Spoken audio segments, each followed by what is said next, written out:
White sugar எதுவும் சேர்க்காம நம்ம சேனலில் ஹிட்டான ஆம்லா கேண்டி ரெசிபி நான் ரீக்ரியேட் பண்ணியிருக்கேங்க. நிறைய டிப்ஸ் இதில் ஷேர் பண்ணியிருக்கேன். வீடியோவை ஃபுல்லாக பாருங்கள்.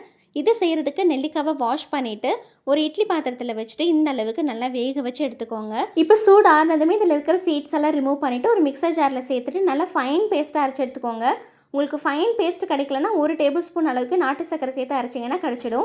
இப்போ இது ஒரு கடாயில் சேர்த்துக்கோங்க. நான் 1/4 கிலோ அளவுக்கு நெல்லிக்காய் எடுத்திருக்கேன். அதுக்கு 3 டேபிள் ஸ்பூன் அளவுக்கு நாட்டு சக்கரை சேர்த்திங்கன்னா உங்களுக்கு பர்ஃபெக்டாக இருக்கும். இப்போ 2 டேபிள் ஸ்பூன் அளவுக்கு கார்ன்ஃப்ளவர் 1 டேபிள் ஸ்பூன் தண்ணி கூட சேர்த்து நல்லா மிக்ஸ் பண்ணி அதையும் சேர்த்துட்டு மிக்ஸ் பண்ணிவிட்டு ஃபைனலாக நெய் சேர்த்து கிளறி விட்டுக்கோங்க.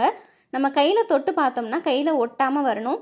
அந்த கன்சிஸ்டன்சி வர அளவுக்கு கிளறி விட்டுட்டு ஒரு பட்டர் ஷீட்டில் நெய் இல்லைன்னா ஆயில் தடவிட்டு அதில் நல்லா ஸ்ப்ரெட் பண்ணி ஷேப் பண்ணி க்ளோஸ் பண்ணிவிட்டு ஒரு 2 to 3 ஹார்ஸ் கழிச்சு எடுத்து பீஸ் போட்டேன்னா இந்த அளவுக்கு சூப்பராக வந்துடுங்க. இது நீங்கள் 10 டேஸ் ஃப்ரிட்ஜ்லேயும் 2 to 3 டேஸ் ரூம் டெம்பரேச்சர்லேயும் வச்சு சாப்பிட்டுக்கலாங்க. செம்ம டேஸ்ட்டாக இருக்கும். நீங்களும் ட்ரை பண்ணி பார்த்துட்டு கமெண்ட் பண்ணுங்கள். பாய்.